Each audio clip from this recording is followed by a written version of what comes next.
everyone. My name is Jennifer. I'm here with Mom and Pop Gems today to introduce our new guest.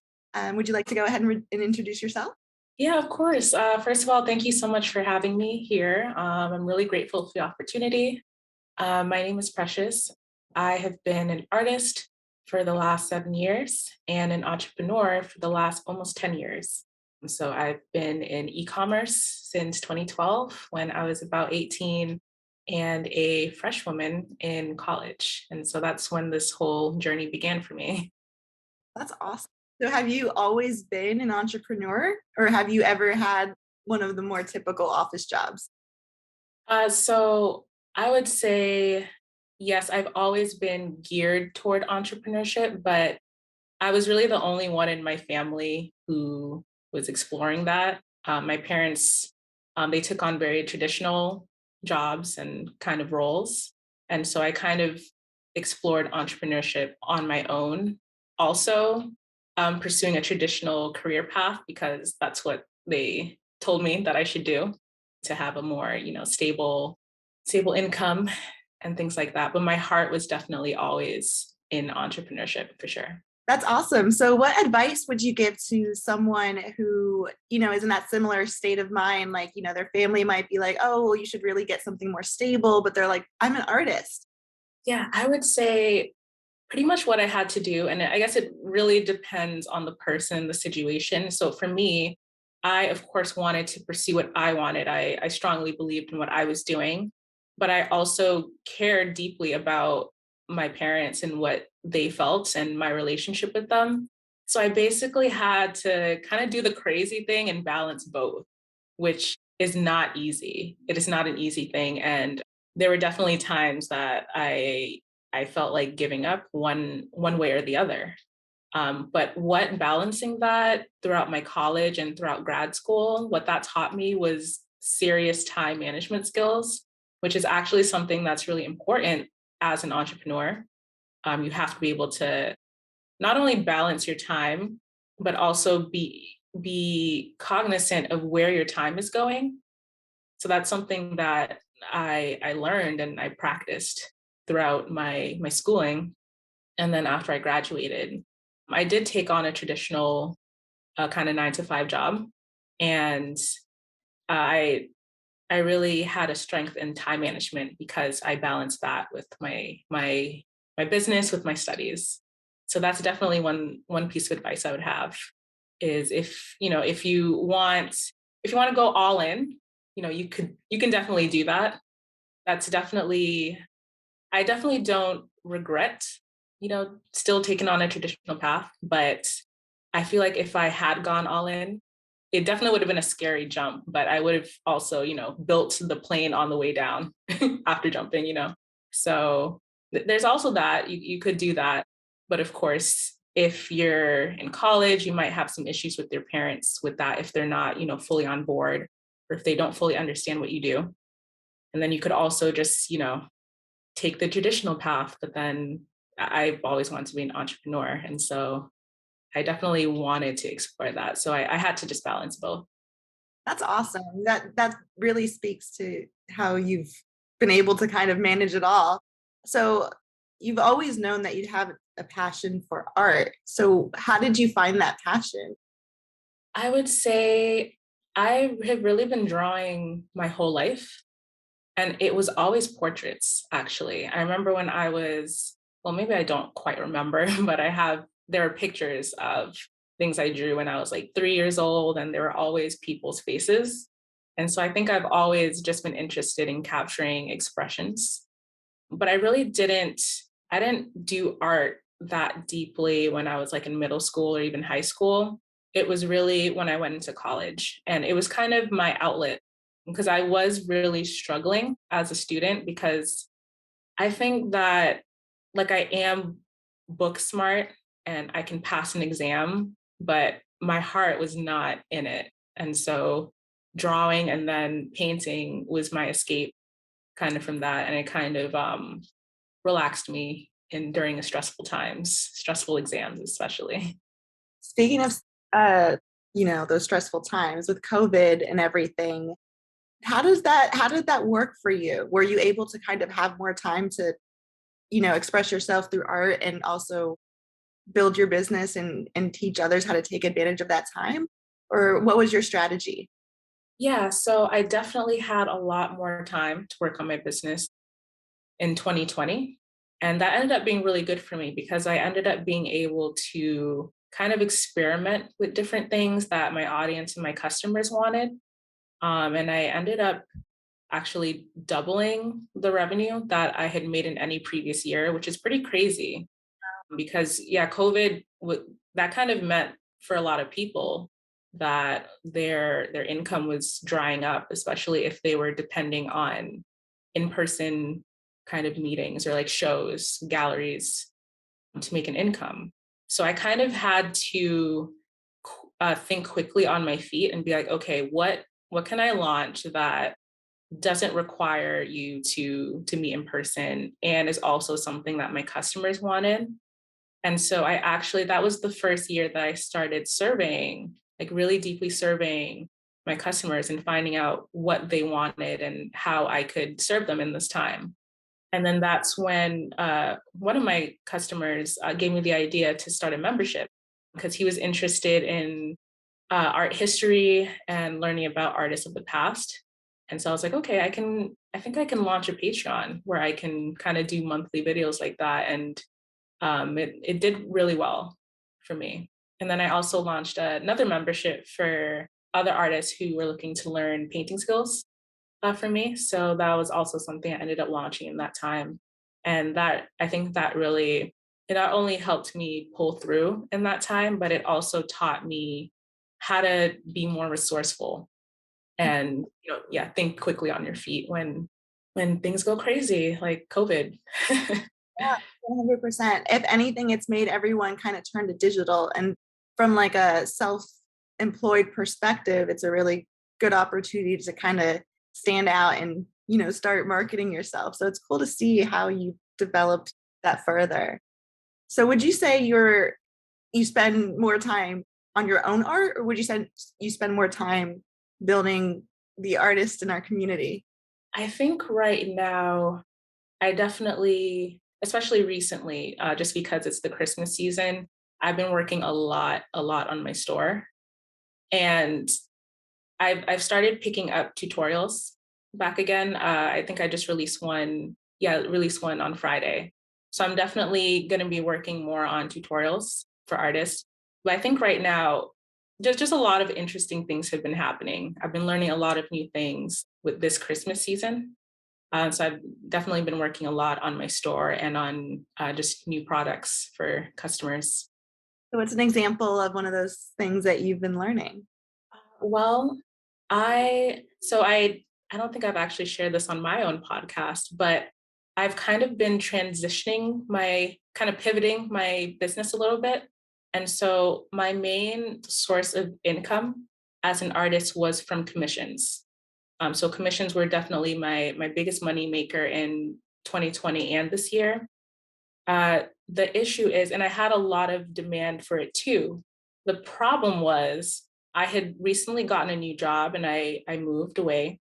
And this job was pretty demanding and it was starting to get a little more difficult to paint during the day like I usually like to because I record my process and I like to use natural lighting. So now I was having to work a little later.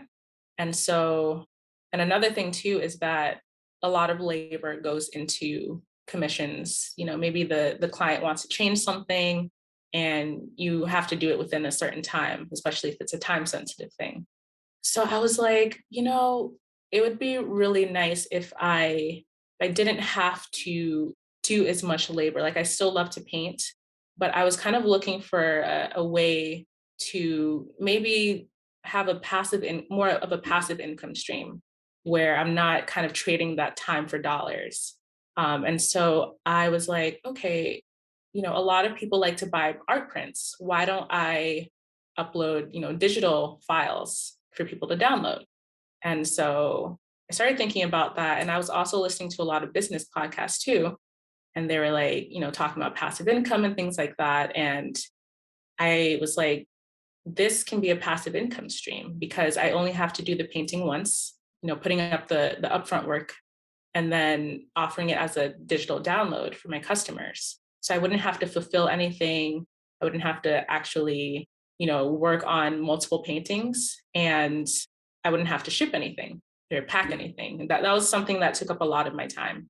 So that's kind of been a new venture for me since September. So that's kind of when I launched this. And so, yeah, that's been one thing I learned. That's a, Um, because like sometimes you see it on Etsy and stuff too. Like you see like prints and things that you can download, and that's a really cool marketing strategy. Yeah, for sure. And it's just so incredible just to see, sales coming in and not having to ship any of them. They're just immediately available for download. And it's like, wow, this is actual passive income that I'm making as an artist. That's really great. Awesome. So, what advice would you give for someone who is just nervous, about their own art, like, and getting it out there, and they want to make money off of it? They feel like they're talented. They want to see how it goes. What advice would you give them to just take the jump? I think the advice I have is just to not think too much about it. Just take the leap, because once you start thinking, you start kind of getting scared to do it. And I think I've talked with a lot of my students, and I think a lot of the most common limiting beliefs that I hear a lot is, being afraid of criticism, or being afraid that no one will respond. I think a lot of people, they want to, post their artwork and get that instant feedback right away. But that's not always the case, especially if you're just starting out and you have a really small audience. Just I would just say don't worry about that. Don't think about that. Just a good way to engage with your audience is to just, tell a story. Just talk about what the painting is about, and say, what do you think? And just, ask your audience for their feedback. And it might not work out the first time, but eventually they'll start responding back for sure. So I think that's something I would tell new artists. That's great advice. Awesome. First of all, you mentioned that you love doing portraits. Do you still do that? Do you primarily focus on the portrait aspect of art, or do you do other types of art too? Yeah, so up until this month, I've done portraits. I think that I really don't know what 2022 will bring, but I'm starting to, because I kind of discovered that I could do digital downloads, which is crazy. I don't know why I didn't think of it before, but I think this might be one of my last portraits that I do. I think I'm going to explore more landscapes and flowers, just because I see a lot of demand for that as well, looking on Etsy and things like that. And they're also a little bit easier to do. Portraits are, they take some time. So I think I'm gonna explore landscapes and flowers. And I think this last commission that I'm sending out for Christmas is gonna be my last portrait. That's so cool. That's like bittersweet. It is. It is, but I'm definitely excited to explore a new subject. Yeah, And see where that goes. Flowers make me happy too, as well as portraits. So 100%. So growing up, when you were starting out with the portraits, did you start with your family? Did you like create people? Did you, draw your friends, paint your friends? yes, so I actually started out probably. I have this memory now. When I was about 11 or 12, I I kind of drew. Yeah, I drew my classmates, but it was almost like a cosplay. So I drew them as these characters from TV shows, and they loved it. Like, they loved it so much. So I definitely started out with friends. And then I think I did some self portraits too, just because it was easy to take a picture of myself and use that as a reference photo. And then, yeah, I did do family as well. And then I think in 2014, that's when I did my first commission that was not someone of my family. It was actually, someone not related to me who was paying me for my work. And so that was definitely one leap that I took, a scary one that ended up working out. And I continued doing commissions from 2014 up until today. Let's talk about your first client for a second. What was that like? What was that memory like? Oh, yeah, it was. I definitely was anxious because I wanted to make something that they would like. And, I was just nervous about their feedback. And honestly, that was my first client, but I actually still feel like that today. I still get nervous when I send something and I'm like, oh, what do you think? That type of thing. But yeah, I had a really good experience with my first client. She was really happy. I think it was a portrait for her son, of her son, for her son's birthday. So it was a really sweet project to do, and she was very happy with it. So it was a good experience. Amazing. I love that. Okay, so we're gonna go into more of the business hurdle side of things. What are some of, the stressful things that you've come across in your entrepreneurship? Yeah, actually, this one happened not long ago. It was earlier today. So somebody was trying to print one of my digital files onto a T-shirt, and she was having some trouble with it. So she just sent me a message and she said, "Hey," I think it was something about the maybe the file type, and I just had to kind of quickly help her out with that. Even though she was very nice, she was very gracious, and it just took me a minute, but I was able to send her the proper file that she needed, and she was really grateful for it. But sometimes that it still makes me a little nervous because some people might not message you for help. They might just leave a 2-star review and be like, this file wasn't any good. But what I do to kind of avoid that, and that hasn't happened to me so far, thankfully. And I think part of that is because at the bottom of the listing, I say, let me know if you have any issues with your files. So I deeply care about my customers, their experience, and I want it to work out for them. I want them to be able to get what they need. And so I always offer my assistance if they have any issues with their files.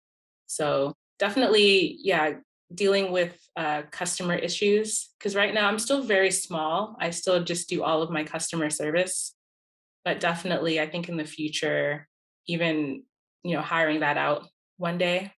But I think that doing it myself is kind of teaching me that, oh, just taking care of my customer. And also, because of her suggestion, I ended up updating the file for other customers.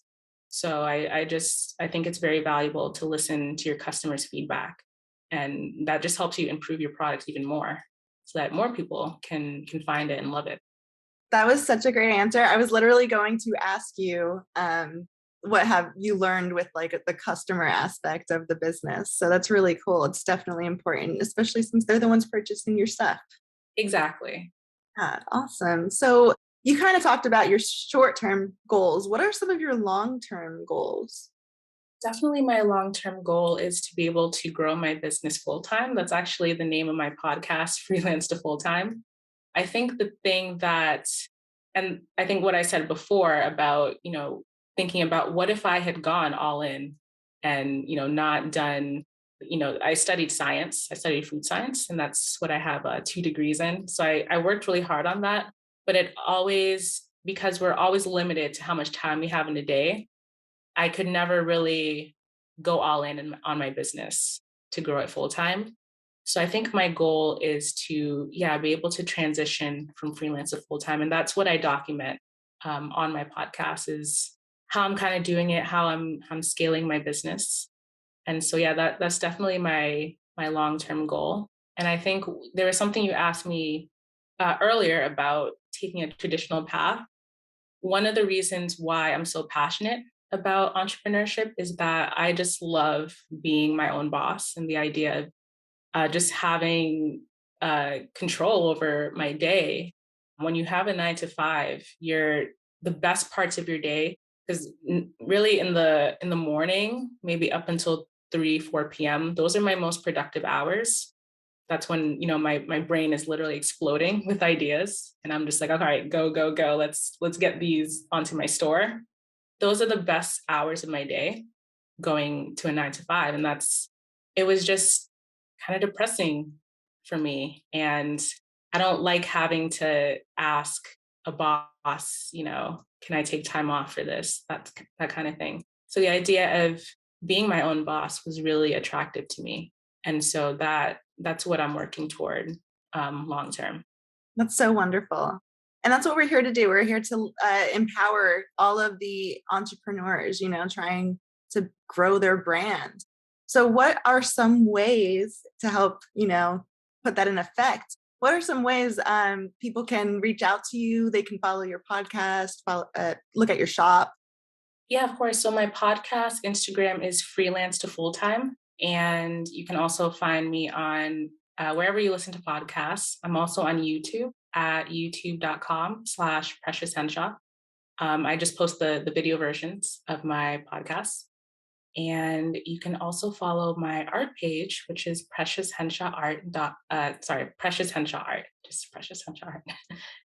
Awesome. And before we go, I want to ask some fun questions about you. What do you like to do outside of art? What are some of your hobbies? Oh yeah, I love music. So I play piano, and I actually I'm kind of doing a duo with one of my friends who plays the cello. And so we're looking to kind of do, yeah, duets together. That's That's something. awesome. Have you guys performed anywhere yet, or is it still, a concept you're working on? It's still a concept, but we actually have a performance coming up in February. So we're practicing for that. Like really looking forward to that. So exciting. Awesome. And what about your family? Do you have siblings? Is it just you? I have siblings, both younger, brother and a sister, and then my parents live about an hour away. Awesome. Cool. All right. Well, I that's all. That's it for all of my questions. Do you have anything else that you want to add? We didn't really go into like childhood or anything like that, so you can kind of, say anything else that you want. Yeah, I think growing up, it's hard to say whether I would have become an entrepreneur in my childhood. I think I was just trying to do my best in school. But I definitely there are a lot of people who say, "Oh, I'm really bad at math." But I actually math was one of my strongest subjects, and I feel like that had something to do with, why I went in this direction.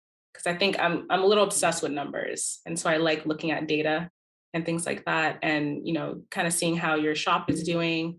That was something that I really liked doing. And so that I think that was also a catalyst to me taking this path. That's wonderful. Awesome. Yeah. So that's pretty much all my questions. Is there anything else that you'd like to add or say?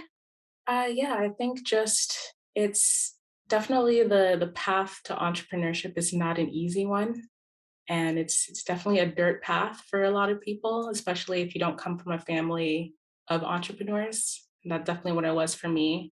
But I've learned a lot of good and also tough lessons along the way, and I'm still learning to this day. And I'm just excited to share my journey with my listeners of my podcast and just anybody who follows me. And just thank you for this opportunity to share my story today. Thank you so much for taking time out of your day. I know you have a lot going on. We are all super stoked to have, another artist on our show, especially one who, has so many different skills, especially with the time management. That's something that a lot of people like to say they're really good at, but then, they realize they need some help with that. So before we head off, for anyone who isn't necessarily in art, but like they want to start their own business, what are some tips, because you mentioned a lot about time management. What are some tips to, somehow do your passion while, maybe maintaining a 9 to 5 or, raising a child, whatever it may be? Yeah, just any amount of time you have, just even if it's 10 minutes, 15 minutes, or half an hour of painting, it might not, I think we like to romanticize being an artist, like, oh, painting for 6 hours a day. But it's not reality for a lot of us. I personally wouldn't want to paint 6 hours a day. I've done it, and I got carpal tunnel, and it's not fun. It's definitely not glamorous. So it's okay to only have little breaks of time in a day to do your passion, just as long as you get to do it. I think it can be hard to balance with a full time job or as a mother, but yeah, just break down that time if you know that you need Because for me, I had to calculate how long it took me to do a painting so that I could properly tell my clients, the turnaround time. So just break down that time that you know that a painting will take, even if it's 15-minute chunks, as long as you're getting it done, that's fine. That time management has been really key for me. That is solid advice. Love it. Thank you again for joining us here at Mom and Pop Gems. One more time, please share your handles, how everyone can reach out to you.